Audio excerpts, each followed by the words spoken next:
Edwards on the drive, goes inside the floor.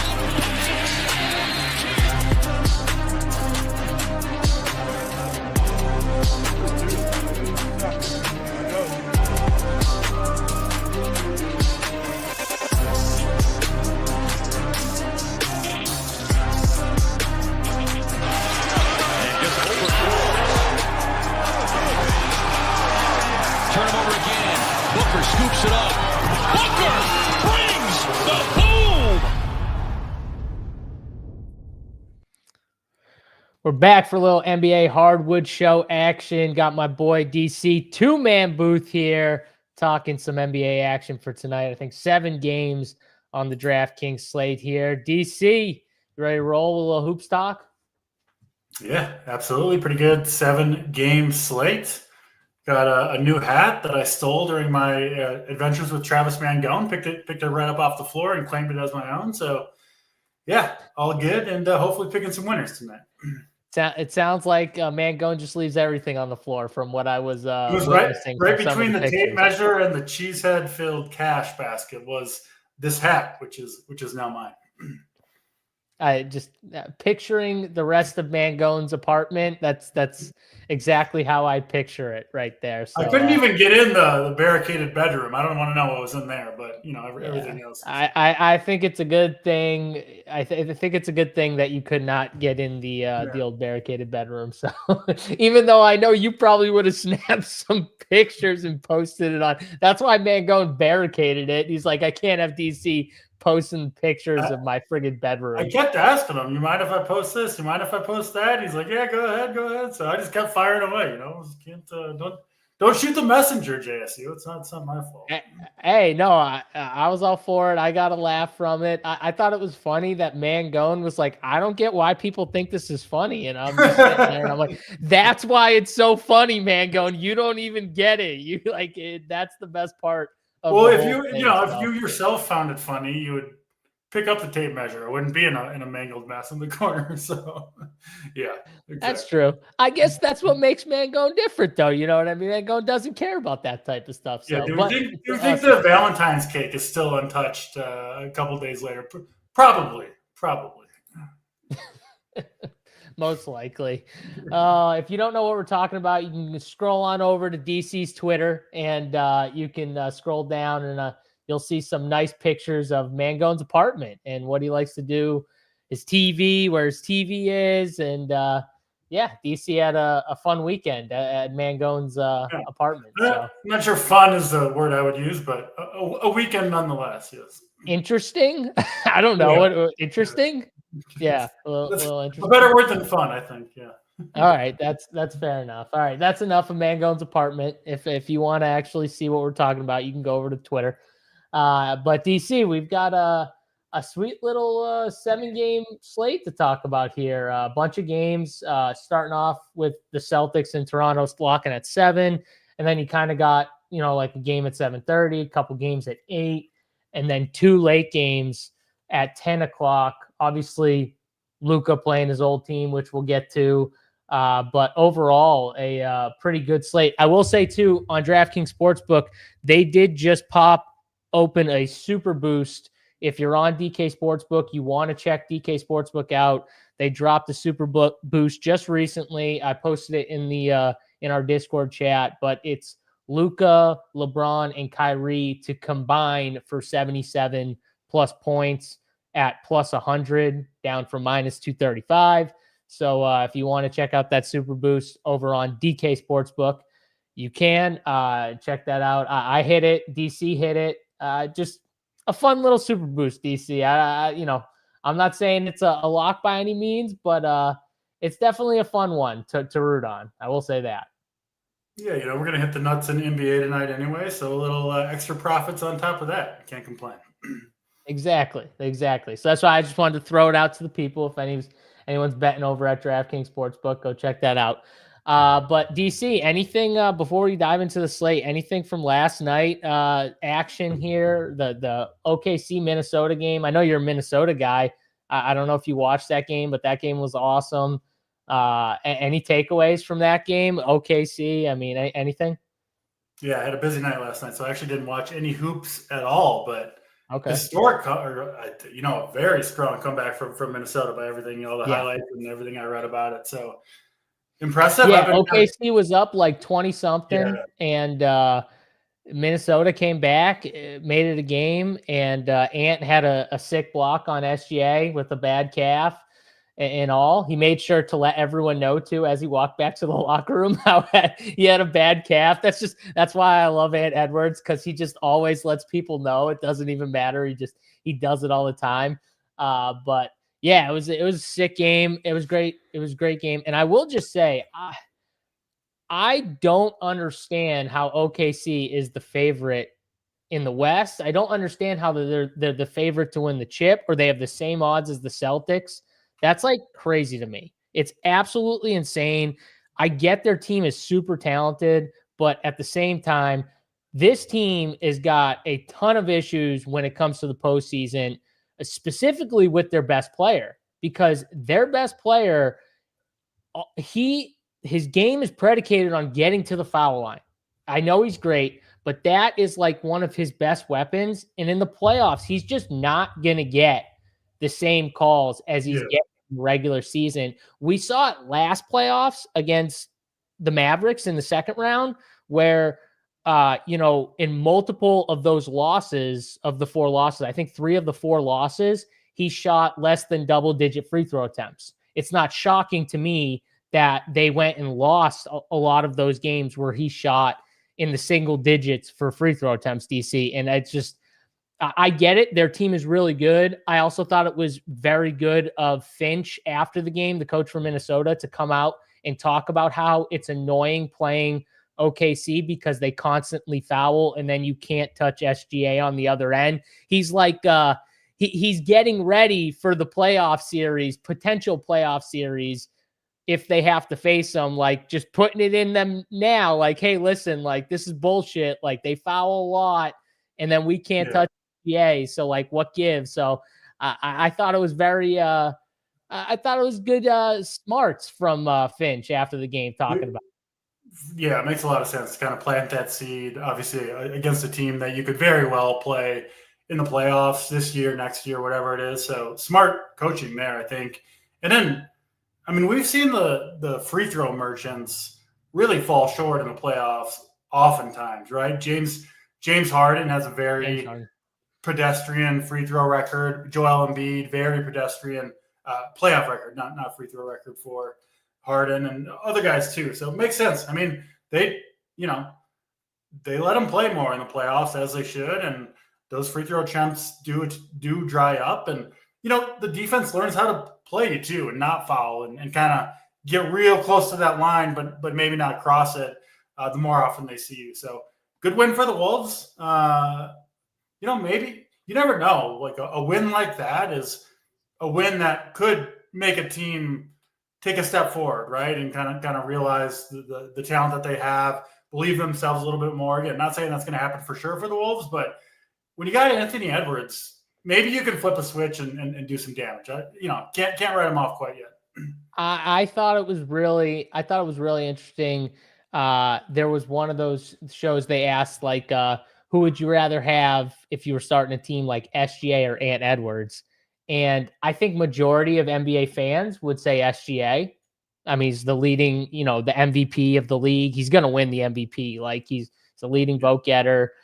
His team's number 1 in the West. I think most people would say SGA, but like, I don't even think it's that close. It would be Ant Edwards for me, offensively and defensively. The dude is like transcendent. He makes guys better too. So does SGA. And I know I'm like splitting hairs, but like, I think Ant Edwards just has that like it factor. And he also doesn't need to rely on those free throws like I think SGA does to hit his peak. And I would prefer Ant. I don't know if you, I think you would too, just because I know you're a pretty big Ant guy like me. Bigger size too for Ant. I don't know how much bigger he is. It seems like quite a bit bigger watching him play. Well, he's definitely like bigger, like thick, I mean. like stronger. SGA is still pretty strong, even though he looks like, because you got to remember too, like SGA, his body control must be insane because a lot of his like scoring is done like inside, like that free throw line extended, and he's getting in there between the bigs and he's still able to to take contact on and finish. So it's not like I'm shitting on SGA. We're talking about like two of the best scorers in the NBA, two of the best players in the NBA. I'm saying, like, if you gave me a choice, I'm taking Ant every single time if I'm starting a team over SGA. It certainly at least seems to me like SGA is closer to his ceiling than Ant is. I would at least say that much. And I think they're pretty close right now. So I'm with you, Ant over SGA if I had to choose. Yeah. And I'm taking like all these teams in the West that are behind, like trailing OKC. I'm taking most of them over OKC in the playoffs. Like, I'm probably going to take Denver. I'm probably going to take the Lakers. I'm probably a healthy Dallas team. I take a healthy Dallas team, I think, over OKC. No, I can't go that far. No. I will. I will. I think they're going to have issues with the size, and size has hurt OKC. So I think if you give me a healthy Dallas team with all the size they have, plus Kyrie Irving, and the Kyrie Irving's pretty fucking clutch, I'll take my chances with that over SGA. So I take a few teams, I think, in the West over even Golden State, I think, has a shot with Jimmy Butler now. So it's just maybe it's a hot take. The West playoffs are going to be fun. I think it is pretty wide open in general, no matter who you're rooting for. I could see some upsets too. Certainly, at least seeding wise in the playoffs. So we're not that far away, JSU. It's a long ass regular season, but I feel like once you get past the All-Star break, the trade deadline, you're kind of a little bit in the home stretch, at least in terms of. But man, it is a long season. It does feel like that. If once we get into March, it's gonna get there pretty quick, and we're almost there. You got baseball season to carry you a little bit through those last couple of weeks of NBA as well. So yeah, but that's like the last week-ish, DC. That's like the last 10 to 12 days where I feel like everyone just doesn't care about NBA and they're just looking to the postseason and they don't care about that last 10 days. But we'll still be grinding it here. Obviously, baseball will be starting up, but we'll still be grinding it. The beginning of baseball season, Masters, and NBA playoffs right in there as well is going to be a fun month. But we got another month of slogging through these games, but it's all good. Sean asked a good question. I missed this one. You guys sweat out some of the Madden Sims together at the old apartment? Did you hit the Madden Sims? I have never played Madden Sims and never will, but yes, Mangone was sweating them. Was Mangone playing the Madden Sims while you were there? Oh yeah, he brought his freaking laptop to Hooters and busted it out. He's freaking swapping his Madden Sims out, and he missed one swap, so I had to hear 34 times about how if he would have swapped to Noah Fant or some shit in Madden Sims, he would have shipped the $250 to first GPP that rules the Madden Sims. Sounds like my guy Mangone. Listen. I had to trim down that thread to the very best of the night. There was a lot on the cutting room floor, JC. A lot on the cutting room floor. Yeah, I know. I get it. I've been with Mangone. I've sweat, football, NBA out with Mangone. Mangone is a hardcore rooter and sweater, and he knows down to every single swap that could have won him or what he's rooting at. He knows everything about it. So when he's watching it, he knows exactly what he needs, exactly what he doesn't need, and anything that fucks him, he's going to remember it and then tell you about at least 10 to 20 times. Well, we're there in theory to watch the fights. I'm rooting on the fights, cheering the fights. And of course, he's just on his laptop, fucking sweating the simulated video games instead of even watching the fights and sweating those with me. So, I could go on. We got hoops. Sweating Madden Sims while you're watching the fights is the funny part. James, I hope that answered your question. If that doesn't answer your question, then I'm sorry. I can't do much better for you, James. I appreciate you though on there. So, all right. And DC, James is excited for your baseball and pitching takes, and DC's going to have his baseball rankings up on the site. I know I think he's working on them this week. So hopefully by the end of the week, we'll have some rankings up, which DC people can use that for best ball, maybe season long. If they're doing season long drafts, right? They can use it for either or. Yeah, for sure. They'll be geared toward DK best ball, but they can be used for anything. And terms of just baseball in general, pitching, yeah, I absolutely can't wait for the start of baseball season. It's coming up quickly, so I couldn't be more excited for that, as always. But I do think DraftKings got a nice 100K best ball tourney out for the Yeah. baseball season. If you're into best ball for baseball, DraftKings got you covered. They got some solid contests over on DraftKings for best ball MLB. So check those out. But let's get into the NBA talk here, DC. 7 games. We'll roll through them. First game on the slate, the only 7 o'clock game here, Boston and Toronto. It's 11-point spread. Games in Toronto. Now, these two teams have played twice. If I remember correctly, I feel like they've been pretty tight games. I could be off on maybe one of them, but it goes in terms with a team like Boston who kind of plays down in a lot of these spots to who they're playing against. And then you'll notice like the Knicks games, like they'll play up, you know what I mean? When they play Cleveland and some of these other teams, Philly, they want to put it on them. But when they play, teams like Toronto, in Toronto, these are the games where they kind of just let but like they kind of just, I don't think go as hard, maybe aren't as into it. And, you see tighter games in those standpoints. So I know it's an 11-point spread, but I kind of like this game, DC. Boston's got a few guys that are already ruled out. Drew Holiday, Luke Cornett. You got Al Horford, who's questionable. And I know we don't love rostering Al Horford, but I do think if he's out, that's kind of big from the rotation standpoint. So that's the only reason why I bring that up, DC. But what are you doing with this game, and who do you like here? Yeah, I think you're more into this game than I'm going to be, depending on the Horford news, right? Again, not that I'm going to play Al Horford tonight if he plays, but if he is out, I do think Porzingis, with Cornette already ruled out, you could be looking at a few more minutes for him. I think he's interesting. Big men have done well, certainly against Toronto all year long. Would expect a big game out of him. So Porzingis would be one. I'd probably pay for Tatum over Brown if choosing between those two.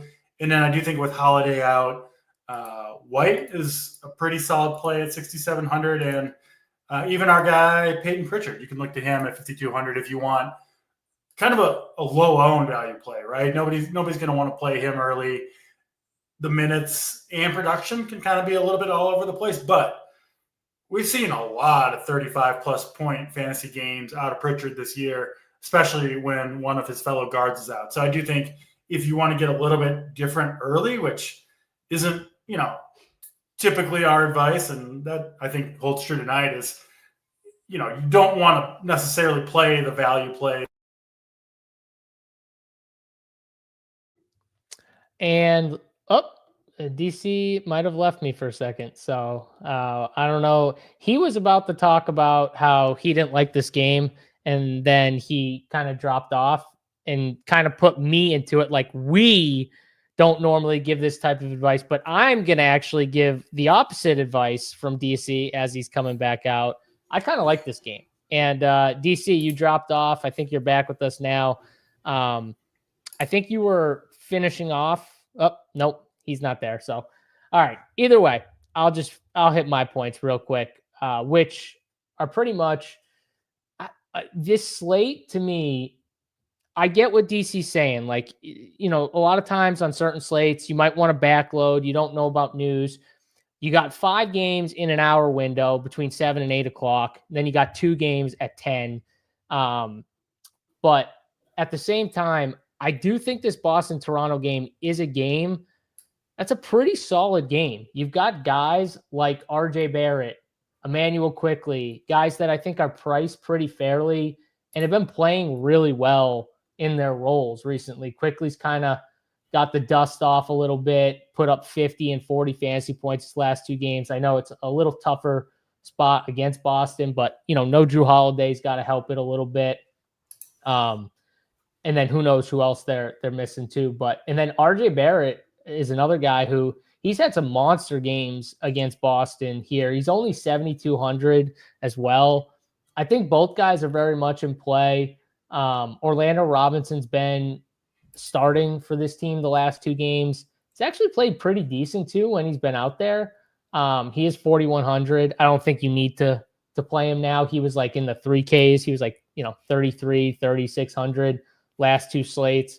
I don't think you have to go there, but there's going to be some value. Boston's going to have value.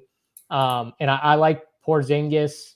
Jason Tatum's been awesome for the Celtics. I think he's a fine spend. Got 3 games where he's had either a triple-double or close to a triple-double. I mean, 7, 10, and 9 assists his last 3 games. Been playing awesome. I really think this whole year he's been playing amazing. But, I don't think you have to spend for him. I kind of like the Raptors mid-tier guys. I like Porzingis. I think Derek White and Peyton Pritchard are fine plays here. I don't think you need to play, 5 guys from this game. But I do think you could get 3 or 4 in a lineup easily. And we're going to talk about some other spots as I get into the slate that I just don't love. And it's going to kind of force me into some earlier action. And I get it. An 11-point spread is not always the funnest, especially when it's the first game of the slate and you're kind of locked into it early. But I'm going to like this game. I'm definitely going to be heavier than DC. I hope Podol's out too. Hopefully Al's out. And if Al's out, I think what happens is you get probably Sam Hauser in the starting lineup. Tatum plays the 4, Brown 3, Sam 2. And then you'll get a lot of Peyton Pritchard. You'll probably get some Torrey Craig minutes. But like these Boston guys are going to play a ton if Al Horford is out and it's a close game. So yeah, I think it's a good game. Even if Al's in, I think it's a good game to target. If Al's out, I like it even more. And like I said, from the Raptor side, I like RJ. I like Quickly the most. Those are the 2 guys I'm going to prioritize. Again, I don't have to play both of them in the same lineup, but those are the 2 guys I would want. I think RJ's my favorite, though. I think he's the guy that I want the most. If I had to pick between my favorite Raptors, it would be them, and then go a little heavier on the Boston side for this game. So DC, it looks like you're back now. If you have anything else to kind of clear up, because you were kind of finishing out your point as you got knocked off for a sec. Yeah, nothing really specifically to add about this game other than just a general overview of the slate. Like right now, if you sort by, point per dollar value, there's not really anybody popping up super high. I mean, our friends over at Sabre have, Zach Edey leading the way right now at 5.65, points. I'm not saying like he's a great play, but that's kind of the point. Sometimes you see, people with 6, 7, 8 projected fantasy points per dollar. Just not the case right now. So most slates I like to backload and kind of wait for news, but there's not that much big news that we're waiting for. It could potentially be a slate JSU where playing early guys works out if the value never comes. So in DC, it's one of those things though. You just never know with the NBA, especially this NBA. You never know. Like Giannis is in, and then all of a sudden he's not, and you're like, oh shit, the slate changed. Giannis got ruled out. You know what I'm saying? So like, it is one of those things. But as it stands right now, this is just one of the games that I'm going to prioritize. And like you said, like who knows what we get later on, but we might not get anything. You know what I mean? Like Charlotte's in tank mode. You just said like one of the best values on the slate is Zach Edey. Right now, I can live with myself playing some Celtics if Zach Edey is the best value on the slate. So anything else here before we move past this game, DC? No, yeah, I think we could move. All right, let's move on. My guy Joe Ruff in the chat. Appreciate you, Joe. Big T 777. I don't know if that's a Big T spot. I'll just say, who knows? He might play 5 Celtics and 3 Toronto, but I don't know. You'll have to check out the content at rumpiersports.com, see what Big T's cores are later on tonight. But Cleveland, Orlando next up here on the slate, DC. This game's in Orlando. I think it's like a 7.5-point spread on DraftKings Sportsbook. What are we doing with this game? Because I don't really love picking on Orlando games as much. Cleveland is, one of the top teams in the East, obviously, and you got Darius Garland, who's still questionable with this game. By the way, he got ruled out. They said it was a hip. That dude was like concussed 2 games ago. Who did they play? Was it the Knicks game? It was the game that I recommended him on the live show. It was Friday night. Yeah, because it was the Knicks. This dude, he got dropped. He was wobbled.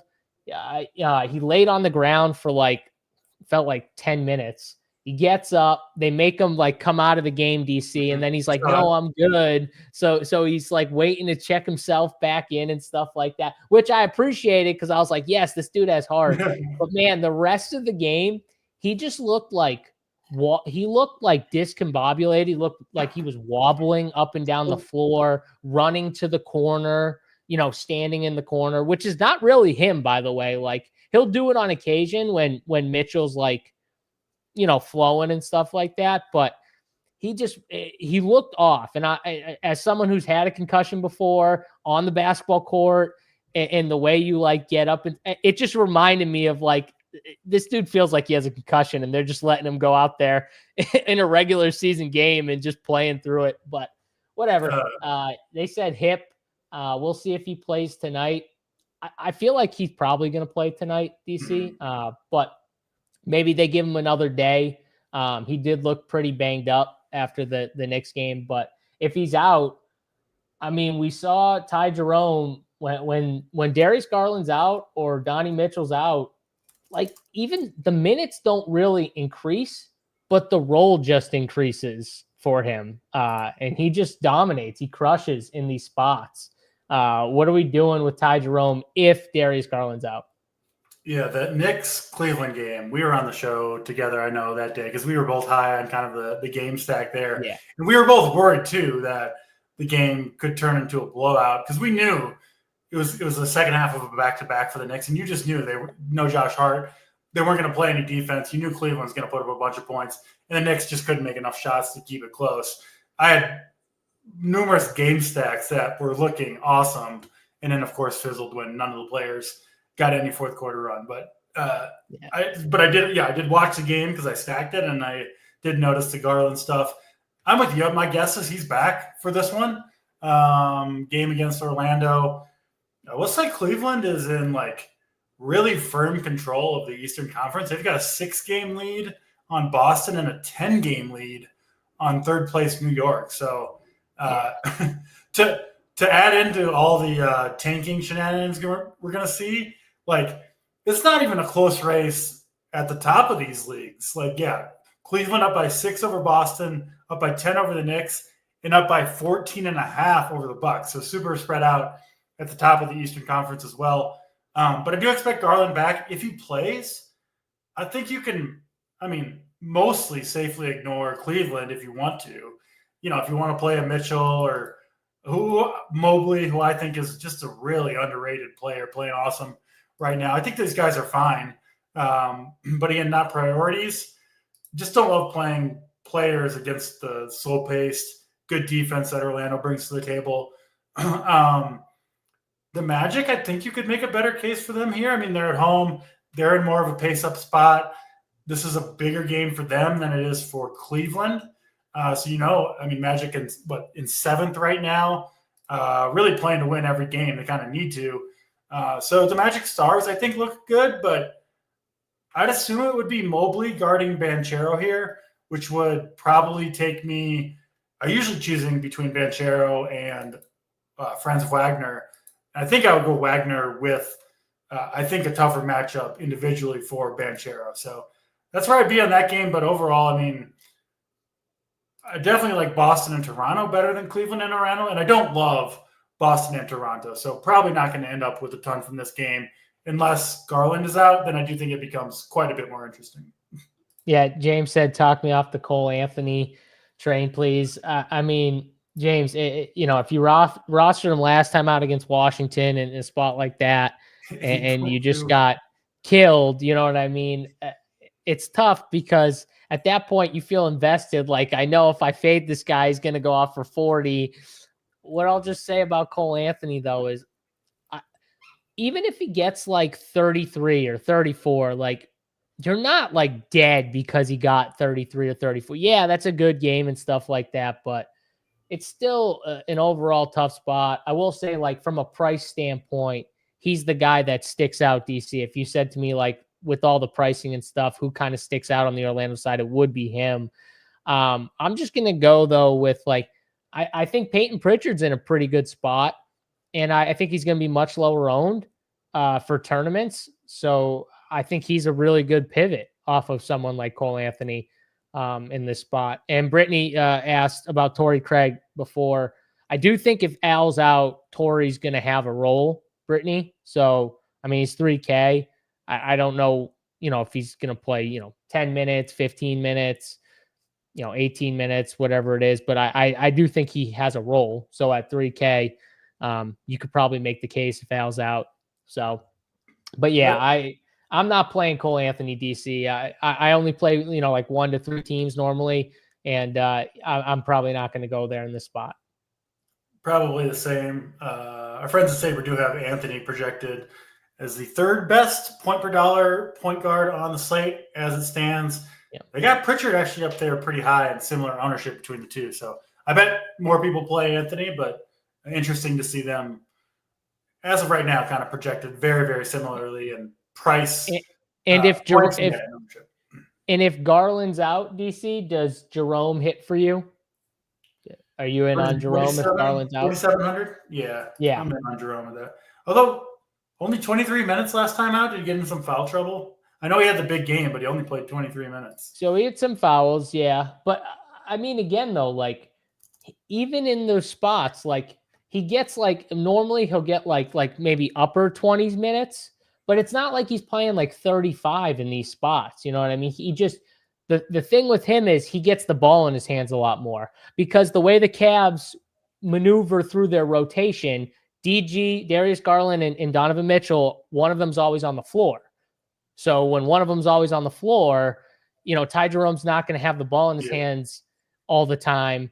When one of them's off the floor, Ty Jerome gets the ball a ton more. Because remember, there's no Karis LeVert. DeAndre Hunter doesn't play with the ball in his hands. That's who they traded for Karis LeVert. He comes off the bench, right? So now it's literally, it's like it's all him kind of in a way. If like they play guys like maybe like if Craig Porter didn't really get that much run, he would have the ball in his hands a little bit. But like look at their team. Sam Merrill, he doesn't play with the ball. Dean Wade, he doesn't play with the ball. Max Struss, he doesn't play with the ball. So it's like all Ty Jerome in those minutes where Mitchell is off the floor. Yeah. So they're just so much more valuable, even if he's only playing like mid-20s minutes. Yeah, Jerome did 3 fouls in 3 minutes when he checked in the first quarter last game, sat pretty much the whole second quarter. And it looks like Craig Porter only played because Jerome was in foul trouble in the first half. Yeah. He didn't even play in the second half at all, did Craig Porter. So, yeah, I would – again, this is all assuming Garland is out. I think you could project Jerome closer to 30 minutes than the 23 he played, which I think makes him a pretty good play at 4,700. I'm with you. Yeah, I agree 100%. All right, that's Cleveland and Orlando. I think a game right now, me and DC are pretty low on, I think, from what we just talked about there. But next game on the slate here, Phoenix and Memphis. You brought up Zach Edey as a value play, according to SaberSim, our guy SaberSim. Best opto in the business, 4,500 for Edey. This game's in Memphis. Bradley Beal has been actually playing pretty well for Phoenix the last couple games here. 41 minutes, 38 minutes his last 2 games, and 42 and 37 fantasy points, scoring 25 and 30 actual points, DC. I haven't played Beal a lot this year, like probably at all. Maybe if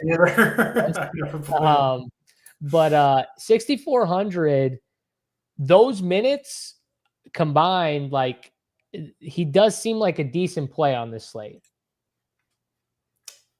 Oh man, Gone's here. Oh, he's gonna let it slide. He says, "Okay." Spreading fake news. What's the fake news, man? Gone? What is it? I want to hear it now. Were you not playing Madden Sims at Hooters while the fights were going on? Yeah, everything I said was truth, or very close to it, if not exactly the truth. Very close to it, if not the truth. All right, there might have been a little embellishment going Yes, on. exactly. With, But maybe just a little bit, but that's more or okay. less the truth. Listen, Mangone, it's for the viewers, okay? It's not about you, okay? Stop being selfish, all right? It's for the viewers. Hit the like button if you think Travis Mangone was playing Madden Sims at Hooters while the fights were going on. Hit the like button. I want to see how many people think it's true. You know what they say, Jace. You never let the truth get in the way of a good story. So That's right. A little bit of embellishment. That's right. In terms of Phoenix and Memphis, these teams are tough, right? When you got everybody healthy for Phoenix, I know Beal's been good, but Beal, Durant, Booker, Tyus Jones, all these guys ready to go. I think it makes them difficult to play, especially against a really good team like the Grizzlies. And then Memphis too, man. Like I never play Zach Edey. I'm not going to play chalk Zach Edey. I mean, this dude like regularly plays like 14 minutes and gives you like single digit, it's like a thing that happens like fairly often. I don't want to play into chalk. He's not even that cheap at 4,500. So it's not going to be for me. I get why he projects well. But I'll probably try to look elsewhere, especially when they've got, Clark and Jackson and really the whole team healthy right now for Memphis. I mean, pretty damn close, if not everybody. Really, both these teams. It's honestly kind of a bizarre night in the NBA where it seems like almost everybody that you might expect. There's got to be a late injury that's going to happen. There just has to be. It's like way too quiet, LaMelo, Charlotte got ruled out. A lot of the Charlotte guys, that's one. But yeah, I get what you're saying though. Outside of that, really, not much. Yeah, not a ton. So again, I think this game has many like fine plays, right? Like I think all the Phoenix guys, these guys are playing huge minutes right now. So they're all good, decent enough plays. They're probably not going to hurt you too much. And they've got at least a little bit of ceiling. So they're fine. It sounds like you lean Beal between the big 3 for Phoenix, Beal, Booker, and Durant. Yeah, I just lean like the 2,500 savings between those guys. Obviously, KD's been good. I feel like though when all three of these guys play, it does hurt like all of their ceilings just a little bit. I feel like when all three of them are in and playing big minutes like this. I feel like they're all scorers. Yeah, I know. Right? Like I don't know. It feels like KD's stuck at like a 50 ceiling, like he's like almost never gonna go much. Yeah, like I would go Booker over KD if you made me pick between those two, I think. Yeah. And then I think I'm gonna go price per dollar. I would go Beal, but I don't think he's getting you like 50. I think I'm hoping he gets me like 40, ish. And I'd be happy with it. But I don't think he's hitting like the 50 cap. Whereas like Devin Booker, I think could get you 55, 60.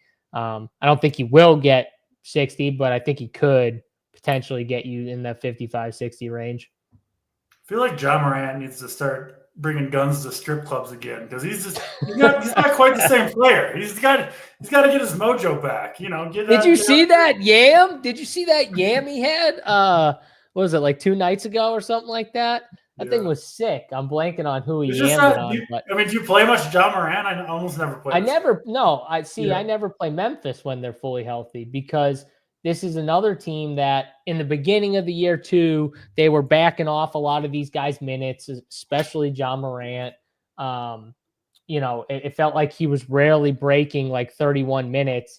Now they're letting him play a little bit more, but it's not like, think about it, DC, like the Phoenix guys, even like Devin Booker in this game or in these games, he's been playing 37, 38, 41, 40 minutes his last 4 games. Like, so I'm going to get a star who's got a similar ceiling or maybe a little better ceiling, and they're almost the same price, and he's going to play 5 more minutes. Yeah. Most likely, at least. Like, give me that guy. Phoenix has to win. They're not even in the play-in situation right now in the West, right? They're, I think, just out. They're like technically 11th. Sacramento Kings are the 10 seed. So they're like 2 games back from Sacramento. And I think that's why you're seeing this minutes push from this team. They're trying to get into the play-in situation. they're 2 games back. They don't want to get too behind the Sacramento team because Golden State, I think, is just starting to move forward. So I don't think they're dropping off. I think their best shot is the Sacramento Kings. Them catching them, I think, is their best shot. San Antonio obviously losing Wemby. I think that takes them out. They're behind them. They're behind the Suns, a couple games behind. And I don't know if maybe the Trailblazers can catch Phoenix and Sacramento. That'd be, they're like 7 games back right now, 7-8 games back. So that might be a little lofty, but who knows? You never know, I guess. But I think that's their only shot because I think Minnesota's going to stay in that like 7-6. I think Dallas, unless like something happens with another injury, is probably going to stay in the play-in situation, and I think Golden State will. So, Phoenix has got to win. They got to win games. They can't. I need to find the best way to bet against Phoenix to make the playoffs because this playing Durant and Beal and Booker big minutes every night, one of these guys is going down soon. Do you remember when people loved them last year in the playoffs? And I just kept they are not going to win. This team is not winning. No. And I mean, they've been like as healthy as you can kind of hope for, honestly. Like those 3 guys haven't missed that much time or with serious injuries at least all season. And they're still floundering outside the playoffs, right? Yeah, Beal was like in and out a little bit. Sure, but I mean, yeah, for the most part. It's not like you can ever expect Beal to play a full season healthy. Exactly. I'm just saying, for their expectations, they've been relatively healthy and still haven't gotten the job done. So, yep. Yeah. They're a fade for sure. Yeah, it's a bad constructed roster. Yeah. I enjoy though KD, the nightly KD fighting with just the randoms on Twitter, just random. I respect that though. Like honestly, just go fight with randoms. Like I respect that more. You know what I mean? He's a man of the people. He'll mix it up with, he's not like too good to reply to someone. That's what I'm saying though. Yeah. It's not like he's replying to only like, media guys or other players that used to play or current players. There's some people in our little tiny niche DFS industry who think themselves too good to like have a conversation on X and like, oh yeah, we'll need to like quote tweet you so that make sure everyone that they, all of their followers see this ridiculous take. It's like, dude, you're not that important. KD, he's a freaking multi-millionaire Hall of Famer, and he's willing to mix it up with the random. He gets in those replies. DC he gets right in there. Yes, that's how you do it. Credit to KD for that, but I'm still not playing. I do credit KD. I didn't love the burner thing, but I think he's making amends for the burner DC by replying like this. No, to me, I like the burner thing. It shows his like humanity, right? That he's just like, fuck it, I'm making some burners and replying to these haters. I love it. I love it. All right. All right. So again, this goes back to my like for this Boston-Toronto game because this is just another game that you're gonna make me pick some guys. Like I'm cool with Beal. If you want to spend up for a Booker, I'm okay with it. But I don't want to play Ja. I'm probably not going to spend up for Bane. I do think it's a good Jaren Jackson spot, DC. Yeah. I think this is a good matchup for him. Nobody ever plays Jaren Jackson, by the way. Never. He's always low owned. Yep. And he at least he's got that type of massive ceiling where he can give you like a really good game. 7,700 is a little pricey, but I think on this slate he's a good low owned target. Sandy Aldama at 5,100. Is another guy. Like if Zach Edey's going to be popular, you could spend 500 more. And like Sandy Aldama is taking some of his minutes a lot of the times in some of these games. So, and remember too, Phoenix, they don't really love to play big either. So, this would be a spot that I feel like Sandy could play more. So I think those are my 2 favorite DC. I think I like Sandy and Jaren Jackson on the Memphis side. And I think I like Beal on the Phoenix side. Anyone else I'm missing? No, I'm right with you. I mean, especially if Zach Edey holds as one of the better, projected values on the slate, that means a couple things. It means Aldama and Jackson are going to be really low, I think, and that you get leverage, right, against all the people that play Edey, because those three are, to some extent, competing for minutes. So I'm with you. I think Jackson, Aldama make the most sense on Memphis. Yeah, I wish like I could trust like the Phoenix bigs. Like they already don't like Nick Richards. I feel like, you know what It I didn't mean? last Like, long. yeah. Bull.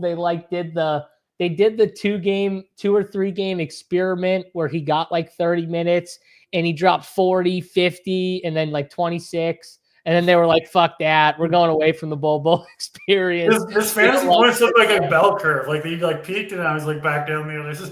Yeah, now he's back down to playing like 7 minutes or something Yeah. like that.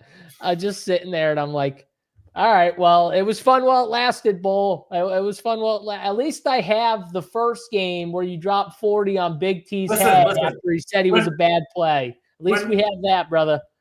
When Durant and Beal or Booker and Durant go down and the Phoenix Suns are out of the playoff race here in a couple of weeks, we're going to get some more bowl games, but we're going to have to wait a little bit. Trust me, they don't love it when Bull's out there shooting 18 times. I'll just say that. Like that they even if they're going in, I don't think they love it as much. I'm just gonna throw that one out there. So, all right, that is that game there. Let's move on to Milwaukee and Houston. Freddie VanVleet still questionable for this game. I think Dylan Brooks is as well. On the Milwaukee side, you know, Giannis looks like he should be in. I think Gary Trent is he's probable too, so he should be good. You know, so outside of Bobby Portis, I mean, you got two teams that could be pretty healthy, depending on what happens with VanVleet and Brooks.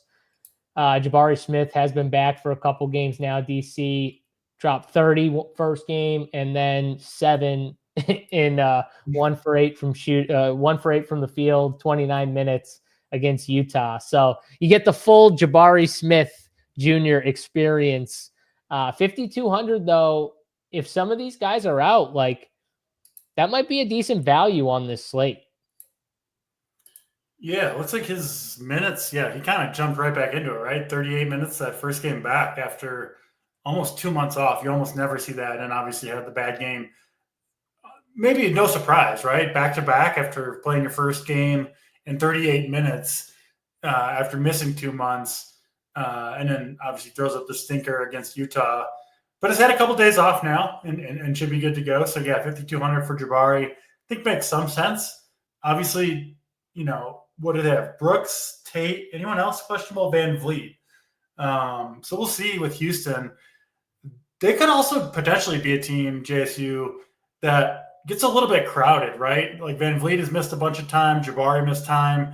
We've seen obviously guys like Amen Thompson really come up in price, but this could be they've got Sengun, that's expensive. This could be a team that feels a little bit overpriced for a while until kind of those prices normalize. Could be the case here tonight, depending on if Jason Tate, VanVleet, and Brooks play. But if, you know, all those guys or 2 of those guys are out, yeah, I think it makes sense with Jabari Smith. I don't think you can play Amen Thompson unless VanVleet is out. Even then, I don't love it, but I certainly wouldn't consider it unless that's the case. And then Milwaukee, yeah, mostly healthy, but the Portis suspension, I mean, that does leave a big offensive hole in that team, right? That has obviously the stars in Giannis and Lillard, but doesn't have a ton else in terms of scoring other than those two. Obviously, Kuzma can do a little bit. So yeah, Giannis, Lillard, I think they're interesting. Giannis, I think the better play of the two. And honestly, a pretty good spend tonight. Obviously, we're going to get to the Luka against Dallas thing, which I'm guessing a lot of people are going to want to play. Maybe a Giannis spend up instead could get you a little bit different. Yeah, on this slate, when you just look at it as a whole, you know what I mean? You got obviously Giannis and Luka, and then you keep going. You got LeBron. Anthony Davis is out on this slate. LaMelo Ball's out on this slate. Jason Tatum's like in there too. And then like the next guy's Damian Lillard. So there's like a difference too between stars like Giannis and Luka from a fantasy perspective and like Damian Lillard. There's a big drop off there. So It does feel like to me, DC, right now, we don't have, I would say, a ton of great value to spend up, really. But I do think a lot of people or a lot of like casuals will want to play Luka, which I totally understand. I think a lot of the sharp DFS people, though, are going to be the opposite, right? I think they're going to play Giannis. This will be a and spot, JSU, where I think in the higher dollar, you could see Giannis closer to Luka, like in higher dollar stuff. I think like in the flagship, Luka will be much higher owned than he is in single entry. I think where people will go away from him. Do it. I agree. Yeah. Yeah. So what are you doing in terms of that? Are you Giannis over Luka? Are you Luka over Giannis? Where are you at with those two? Because I think that's a good talking point on the slate. Yeah, I'm like you, playing 2 to 5 lineups tonight. I probably won't play Luka just because I know everyone wants to play him. At least in the kind of the mostly big field is what I play. Even though, it just makes sense, right? But you just know for sure his ownership will be inflated to some degree due to the matchup and just wanting to play that game. It just makes total sense. Not faulting anyone for playing him. He could absolutely smash. I don't think he's a bad play at all. I just think his ownership, it will be higher than is justified by his projection. I would say. Yeah, like Giannis is going to be projected higher than Luka. I know they're a $500 difference, but like Giannis is going to be slightly projected higher than him, I would assume. I mean, this is what everybody thinks, right? Fading Luka versus Dallas is insane. So that's why we're saying. Well, yeah, and I'm not even saying you have to fade him. I'm just saying when you look at it, when you look at these two guys, you know what I mean? Like they're the two clear guys. I think in some of the higher dollar stuff, Giannis is going to be closer than, like DC said, in the flagship. Luka's ownership, I think, is going to be much higher than Giannis in those, because I think you're going to have more casual people wanting to play Luka. I mean, listen, first of all, that game tonight is going to be the game that everyone wants to watch. Whether you like it or not, whether you think it's dumb or not, that's the truth. People are going to want to watch that game. Why? Because there's Luka, LeBron, and Kyrie Irving. There's three, superstars in that game, and one of them just got traded from one team to another. So everyone's going to want to watch that game. So everyone's going to want a piece of it, right, DC? And we know that.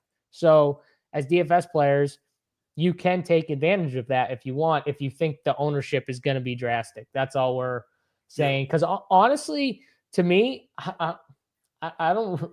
This is another game. I don't like the Houston, Milwaukee. I think I like the Houston side more than the Milwaukee side. I think if I play anyone from Milwaukee, it would be Giannis. I don't really like Milwaukee, though. Like, I don't like it when all these guys are here, even with Bobby out. I just I think it's Giannis for me, and fade the rest of Milwaukee is my idea. And then Houston's going to depend on who's in and out. It's going to depend on, is Fred VanVleet in? Is he out? If Dylan Brooks too? Because if both those guys are in, then I'll probably like Houston less as well. Because a lot of these price tags are inflated based off of a lot of these guys that may be in that used to be out, right, DC? So that's kind of my take.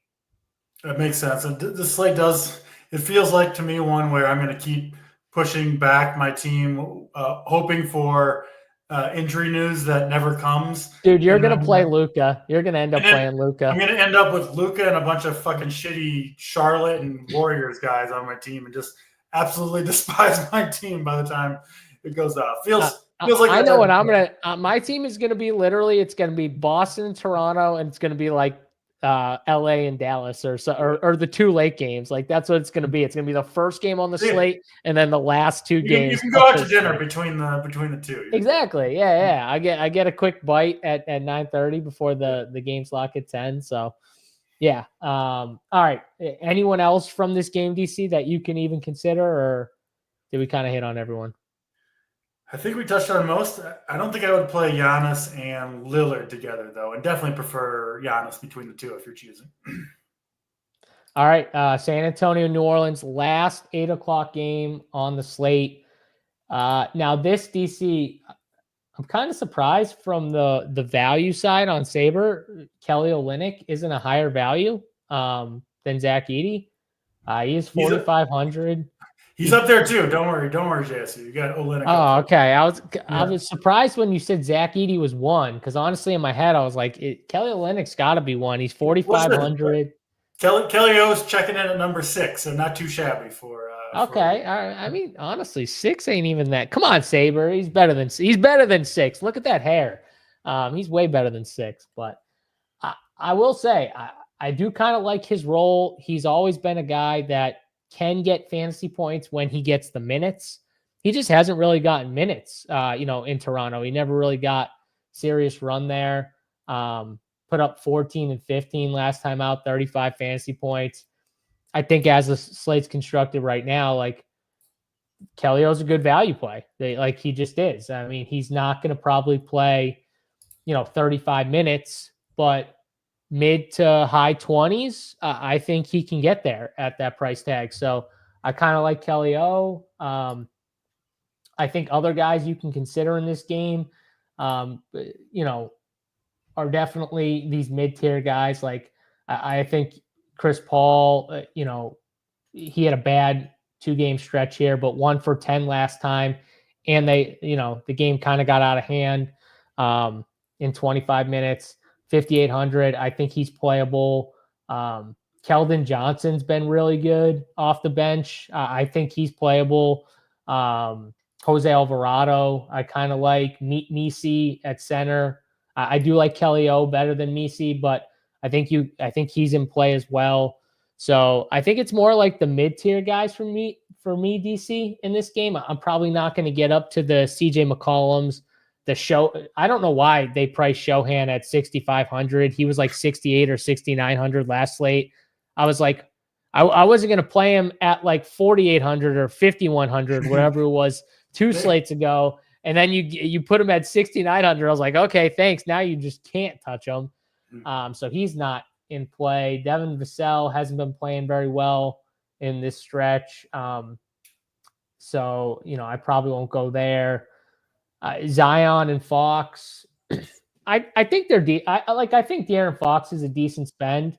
I do think with all this size though from New Orleans, that New Orleans is going to throw at him. It's a little tougher spot for maybe him with all the size they're going to throw out there. But I think looking through this game, outside of the Boston-Toronto game, Phoenix-Memphis, this would be like the other game early that I could see playing some guys from, Jose Alvarado at 5,500.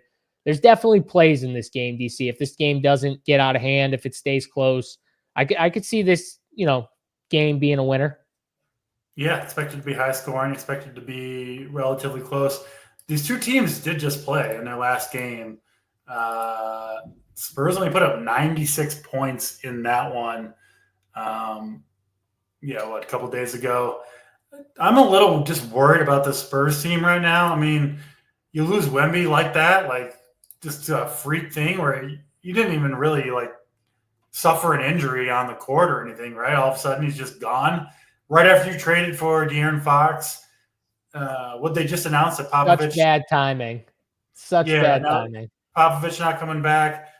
Spurs are kind of in a bad spot, and their roster is really unbalanced too, right? I mean, they've got Fox, CP3, and Castle, and Vassell.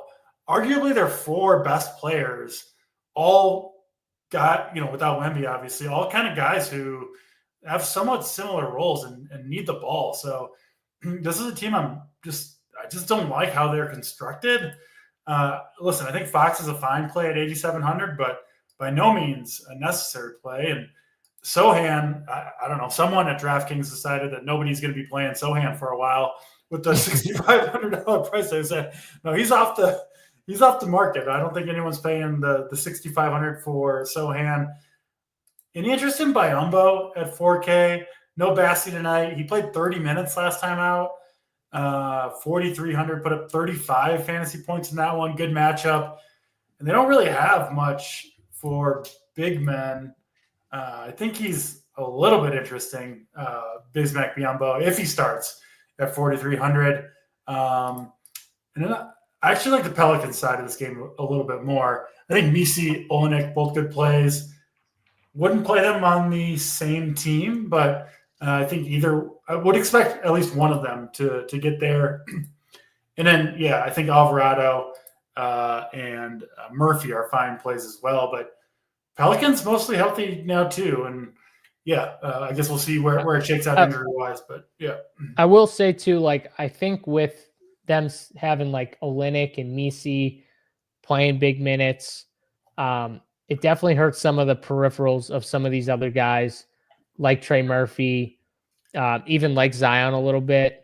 But they'll just need to do it via scoring a lot more, I guess, to get there at those price tags. It's not like they can't do it. I'm just saying like that kind of stinks for them, because if these guys are getting like double-digit rebounds and stuff like that, then there's definitely a lot less rebounds to go around for others and things. So it's just something else to note. How much Zion do you play? Honestly, I don't play a ton just because I hate spending up for guys that I know for a fact don't play. They never get a minutes bump in any scenario and situation. Not and again, 8,500, he can make that tag. You know what I mean? He can give you a really good fantasy game in only 28 minutes. Just me personally, I hate spending up for guys that I know, no matter what, the coach is not budging on that minutes limit or on that minutes limit. And that's annoying to me. I rather take my chances with guys. It's kind of like the situation. Like I rather have guys that even can play 5 more minutes. Well, on Zion's case, I'd rather have guys that can play 10 more minutes. You know what I mean? That's a massive amount more. Even if Zion is, better than them, I'll take the minutes in DFS most of the time. So yeah, I think a good example, if we just go over to, if we look at SaberSim, they've got Jaren Jackson and Zion projected for a similar amount of minutes, which I'm okay with that. But our point is there are scenarios where Jaren Jackson plays like 36, 37 minutes. It's just never happening for Zion, right? That's kind of what we're getting at here. Right, exactly. In perfect scenarios, can Jaren Jackson get to like 34, 35 minutes? Yes, he can. It doesn't happen a lot, I will say, this year, but that's Memphis. Memphis is one of those teams that they're being very careful with the minutes. But if we're talking about trying to win a GPP, which we are, you're talking about, you're trying to get outlier scenarios for your whole team, right? Whether that's from shooting the lights out unexpectedly or rebounds falling your way or the stocks go your way. Those are ways where, things can fall into place for your lineup. Another way is minutes, but not if you're hard capped, which it does kind of seem like Zion is hard capped. Yeah, he is right now for sure. They don't even want him playing back-to-backs. They're definitely being very careful with them. I saw a report though that he was down to like 260 something, which is like the lightest he's been in a little bit or something like that. I don't know if it's true or not, but hopefully he's going in the right direction. The off season's coming up soon. He won't be at 260 for long. Yeah, that's definitely true. So Steve says Horford out. So all right, that's better news for the Boston game there. Get some more guys out. We need some news on this slate. Let's get some guys ruled out. Can we get someone better than Al Horford out just to make the slate really interesting? I mean, I'll take it, but Steve asked this question. I think it's an interesting one. Would you make a rule? And we're heading into that game right now anyways, so we can we'll save that game for last, but would you make a rule, DC? I don't think so. But honestly, I haven't really built out a team yet, so I wouldn't make the rule. Exactly. No. If I really like the studs though on this slate, I would just over project them. Right now, let's see, Saber. Like for Luka, if you really like Luka tonight, he's. I don't know, the sites that you're looking at for projections, stuff like that. But like right now on Saber, he's projected for like around 52-ish. Put him at 62. put him at 65. Like if you really like a stud and or put him and Giannis, like just jack both them up 60 plus and see if you get teams with both of them, one of them, if you think that's the outcome. Like, Broccoli Taco saying like it's insane to fade Luka. Like if I'm him, jack him up to 68, 69. Like, because you're going to want him on every team. You don't have to, because if you do that and then you run your teams and you're not getting 100% of them for what, like that just tells you like, okay, there's a reason why you're not getting 100. If you're like massively over projecting a guy, and if you are getting 100% of them, then you're like, okay, like that's what I wanted. Like that, I think I should because I think he's going to smash. Like Broccoli Taco probably thinks Luka's putting up, 75 tonight. So like he should be over projecting him. I wouldn't just make a rule though. I would just over project, Steve. Makes sense. All right, let's go to Charlotte and Golden State here. Charlotte's the team with the news here. LaMelo Ball out for this team, and then a bunch of, Daquan Jeffries, and I'm not going to do the whole Mangone thing. Thank you. But you know what I mean. They got a bunch of guys out, and Golden State right now, they've been playing good basketball. Jimmy Butler's come in there, and I think he's enjoyed it. Honestly, playing with Steph Curry, it's got to be pretty fun for someone like Jimmy. Like Jimmy's one of those guys. He's a playmaker at heart. He's got to like playing with someone like Steph Curry.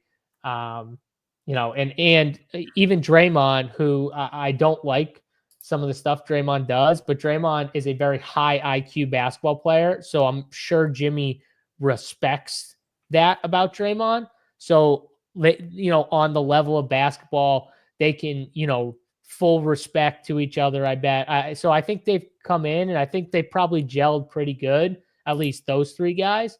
And then you got other guys like Pods, DC. He's been playing really well the last few games. Moses Moody's been playing pretty good.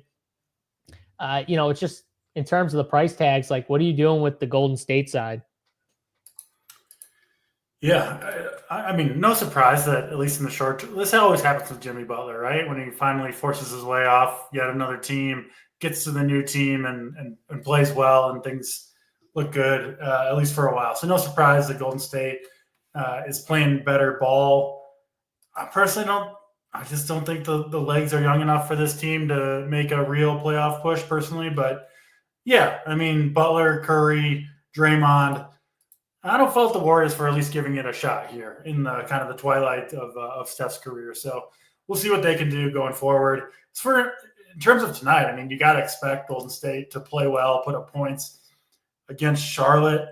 So yeah, I have no problem with Curry, Butler, even Draymond. I'd probably stick to those three and probably just to one of those guys.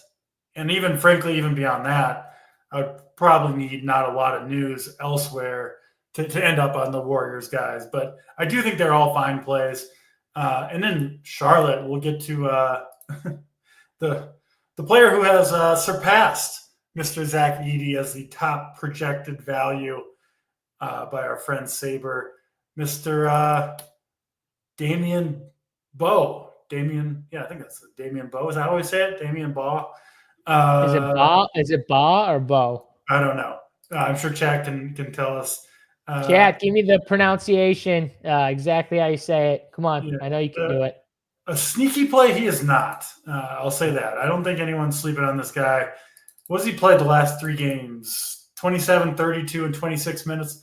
But, JSU, the first two games, uncharacteristically shooting the lights out. Shoot 6 of 7 from three, or 6 of 7 from the field, 5 of 8, making his threes. I did go back and look at, what was he doing, prior to these three games? He hadn't played a minute in the NBA. He was playing in the G League. He's averaging, 12.6 points in 35 minutes in the G League, shooting 40% from the field, not a good scorer, even in the G League. He's 24, undrafted. This is the type of flash in the pan player who disappears just as quickly as they appeared, right? None of us had ever, or not some of us maybe, but 2 weeks ago, most of us had never heard of this player. And frankly, 2 weeks from now, I think there's a very good chance we won't be talking about this player at all again. So can he do it for another game? Maybe. Well, but again, though, Charlotte's going to be tanking for the rest of the year. So we might see this player that, they're just, sure. I'm sure they're going to have some other guys that come in and stuff. But, yeah, this is going to happen a lot. Is KJ Simpson still on this team? He hasn't played since I think 10th. they've already seen him. I think that what these teams do is they try and rotate and evaluate some of the guys they have and see, okay, well, what is this guy like? And, they got to see KJ a little bit.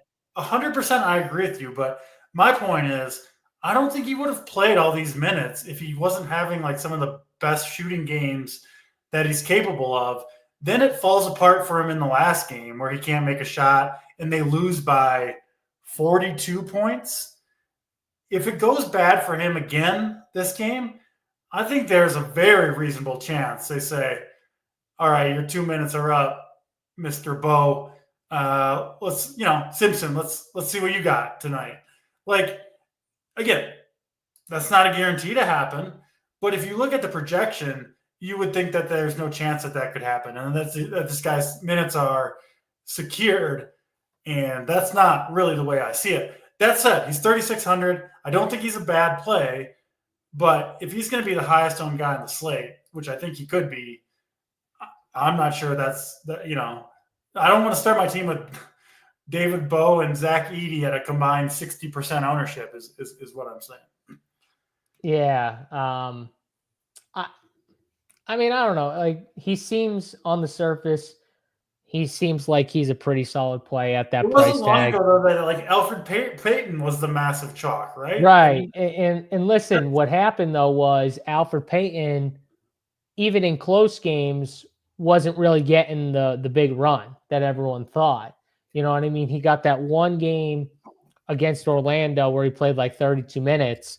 But outside of that, even in some of the games that he started, he didn't really get, like, the Denver game. The Denver game was a I would say close-ish game. Like, it wasn't a complete blowout. I watched that game.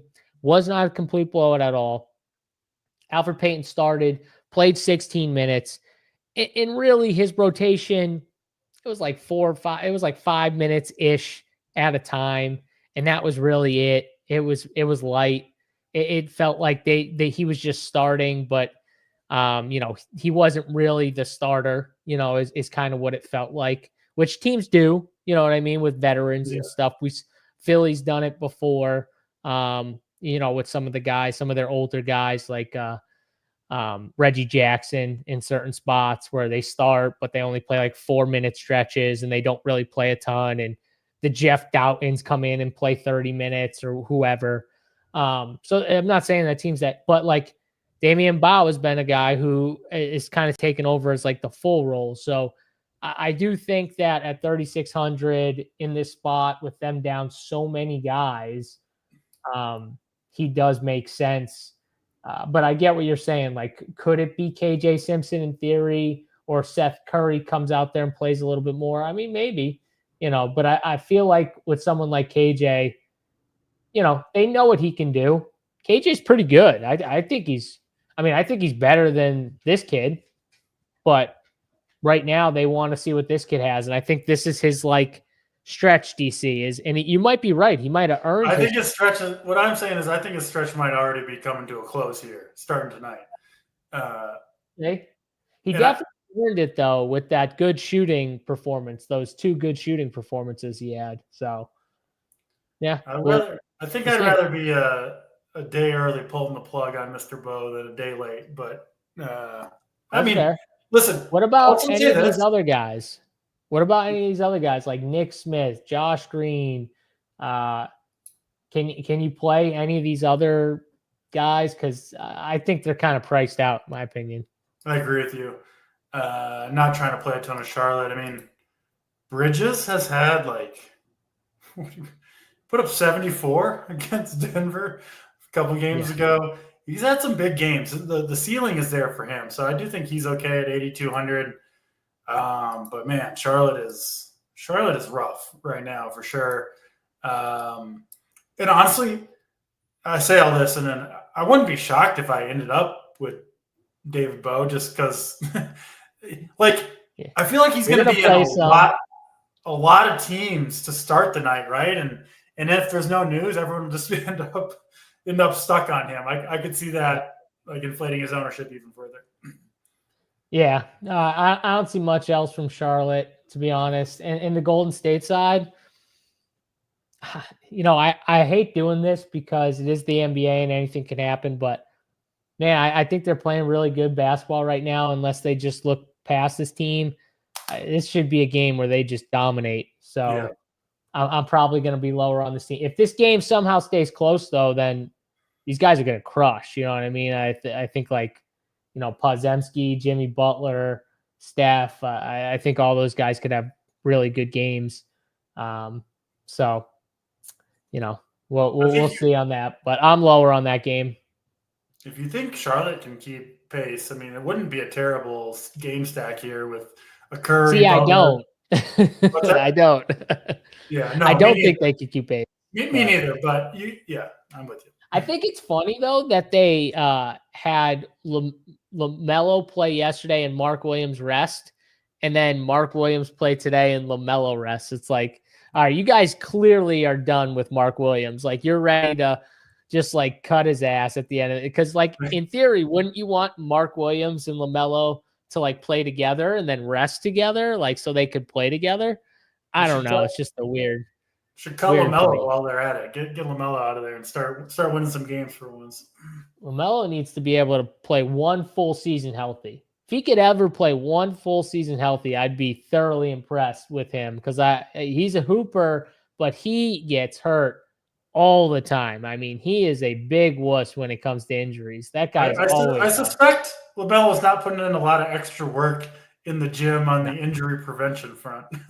You see him? He's bony as hell. I mean, he's really good at basketball. He's a hooper, but man, he's bony as hell. Yeah. All right. Last game on the slate here, the game that everyone wants to watch, talk about, Dallas and LA. DC, Luka, he's the stud. He's the stud everybody wants. I totally get it. What are you doing with Luka? Is this a lock button situation? Are you trying to over project him and see how much you get of him? What are you doing? Yeah, a true revenge game situation, right? We kind of jokingly mentioned them. This one obviously real. Luka clearly, legitimately maybe devastated is strong, but upset about getting traded from Dallas to the Lakers. And I do think Luka is going to be, about as motivated for this game as you could want, right? And that does mean something in the NBA. Clearly, these players do not put out the exact same effort every single night. I think Luka is certainly a good play. Like we mentioned earlier, I do think he will be more owned than his projection would indicate. But, if you really believe in the narrative street that he's going to want to crush these guys, which could absolutely be true, then maybe his projection is too low, right? I mean, I think there's a reasonable argument to be made there. I'm sure a lot of people watching would make that argument, and I wouldn't really even push back on it, honestly. So, Luka is a good play. Like I said, I think more people are going to go there than we think or are projected to, at least. Makes me want to play like a Giannis over a Luka. Question is, if you're fading Luka, quote unquote fading Luka just due to ownership, do you go somewhere else with the Lakers? Do you play a LeBron instead? You get leverage, right? Because if we think Luka is going to be overowned, it should mean that LeBron is underowned. I would guess. It would make sense. I don't think many people are going to play the two of them together. So that could be a way to get leverage against the field. Again, not saying I'm going to do that for sure, but something to consider. I'm not going to play Luka, but he's obviously a strong play. If you're on him, if you want to watch him and sweat this game, of course, by all means, you don't need anyone's permission to do that. And then what about Dallas? I mean, we do have our guy Max Christie came back to earth last game, but prior to that had a really good run with. They got whooped too. Yeah, Golden State. I'm willing to kind of give him a little pass after having multiple good games in a row. 5,100 going back to LA. I mean, this is a good matchup for the Mavs too against the Lakers, who don't have a strong defense whatsoever. So kind of like Christie at 5,100. I think he's my favorite play on Dallas. And you talk about the motivation for Luka. His former teammates are going to be motivated as well, right? To go out and play well, involved in the trade. Obviously, they felt the impacts too. So obviously a very banged up team, but I do like Christie. What about PJ Washington? He should be in there, right? He played 28 minutes in that blowout. Didn't go particularly well, but should be good to go here. And with how small the Lakers are, right? Still playing. I mean, I know he's not super small, but Jackson Hayes, he's not an offensive threat. You can easily play, I think, PJ Washington in there at the 5 against Hayes, and they're still missing Gafford and Lively. So I do like PJ Washington some. I like Christie some, and then of course Luka, a good play as well. Yeah, I agree with Tyler. Lakers actually defensively have been playing some good basketball of late. I really like the small ball lineup they throw out there too. I think you're going to see that more and more as the season goes on, with the Mark Williams trade getting nullified and Connect coming back. I think you're going to see a lot of small ball from the Lakers as you go getting ready for the playoffs, because I do think it's their best 5. It's not the best ideal 5 for Luka, because you do want a rim runner, someone who rolls to the basket, a big that can catch lobs with Luka, just with the way he plays, and LeBron too, for that matter. But I think for this team, the way it's constructed, their best 5 is, going smaller and leaning more away from the big. So we'll see what happens, but I do think they've been playing better. I will just say this. So I'm probably not going to spend, the more I look at the slate, I'm probably not going to spend for Giannis, just because I think if I don't play Luka on a team, I'm going to play LeBron or Kyrie or LeBron or just LeBron or something like that, just because this is an exact type of game where, dude, LeBron knows that everyone's watching this game. He's not dumb. He knows, right? And I know Luka wants to, give it to the Mavs and everything like that. What Luka really wants to do, though, is he wants to show that he could fully dominate, but also play. There was a lot of stuff talking about his weight, how healthy he would be, all this type of stuff. Like, I think LeBron and him are going to play off each other pretty well in this spot, and I think you're going to see both guys have good games. Yeah. So I think both guys are in play. I probably wouldn't play them together unless we get a ton of value that just opens up, which right now I don't see a ton of value, but maybe we do.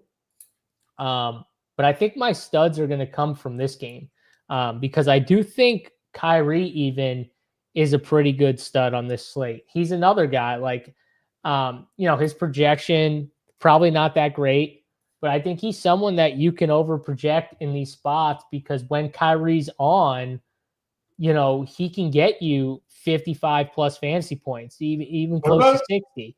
What about pairing like Kyrie, PJ Washington, Christie, right? Trying to get like 35 to 40 minutes out of all those guys. I think you could do that. Now, DC, I'd probably go like 2 of them. I'd probably go like 2 of the 3, me personally.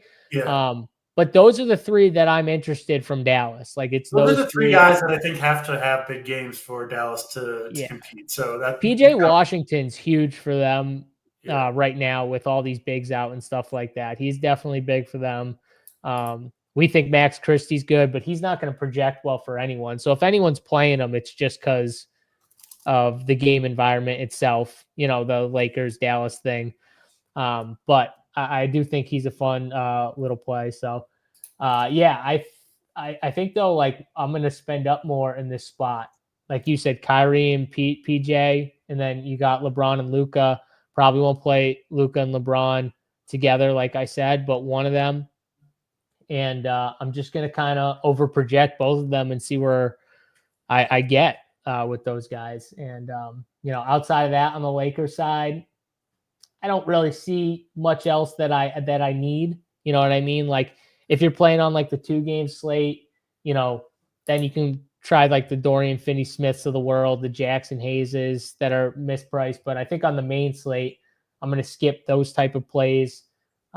Even Dallas, like even though they got a ton of guys like out, they still have bodies. They still have bodies, wow. And they still kind of keep their players' minutes outside of Kyrie and PJ Washington. Everyone else's minutes kind of feel like they stay in check a little bit.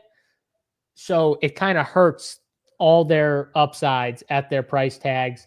But like Kyrie and PJ at least can play 38 minutes or close to 40. I don't think anyone else on this team, DC, can say that. I agree with you. And yeah, Christie coming off the bench, but he can take minutes from, last game they started, Edwards, Clay, and Dante Exum. He can play any of those positions, right? So he's got multiple ways to get in there. And he can finish. Yeah. That's the thing with Christie. He might not start. I would expect him to be in there over Exum to finish the game in a close game in most scenarios. I would too, just because against, a team with a guy like Luka, LeBron, these guys on the perimeter, Reeves making plays, you're going to need perimeter defense. Yeah. And so, Kyrie's going to be out on the floor. You got PJ, and then Clay. Clay's at this point in his career, he's not the best old defender one-on-one. I think you're going to need either Max or Najee Marshall out there for defense. At least one of those two guys, maybe both of them at the end of the game, honestly.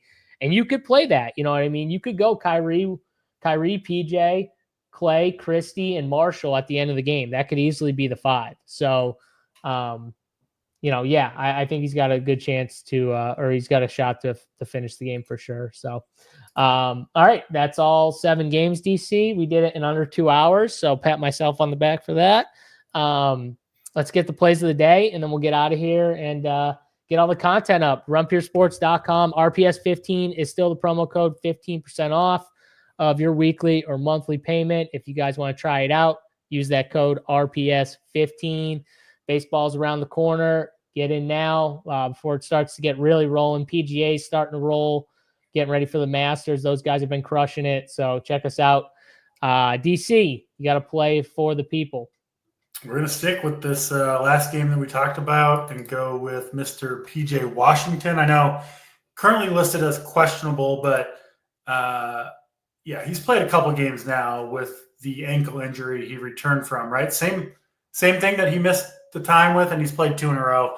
I'd expect him to be back out there. I think they're going to need him, the Mavericks. So PJ Washington, the mom's basement play of the day.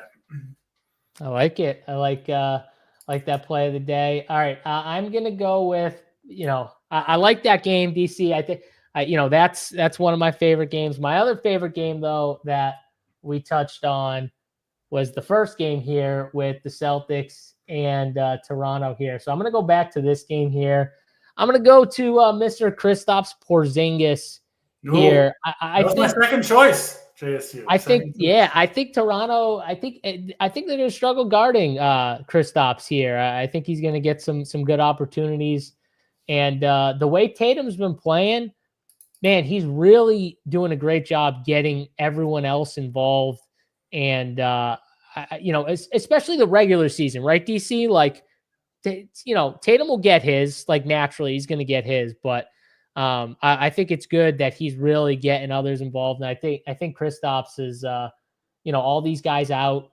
I think we might see a few extra minutes too if the game stays tight, which is good with all these guys out, for Kristaps. But yeah, I like him here, 7,500. I'm going to play some Porzingis and be heavy on that game. So, all right, that's going to do it for us, guys. Good luck in all your DFS contests on DraftKings. We'll be back tomorrow, same time, same place for DC. I'm JSU.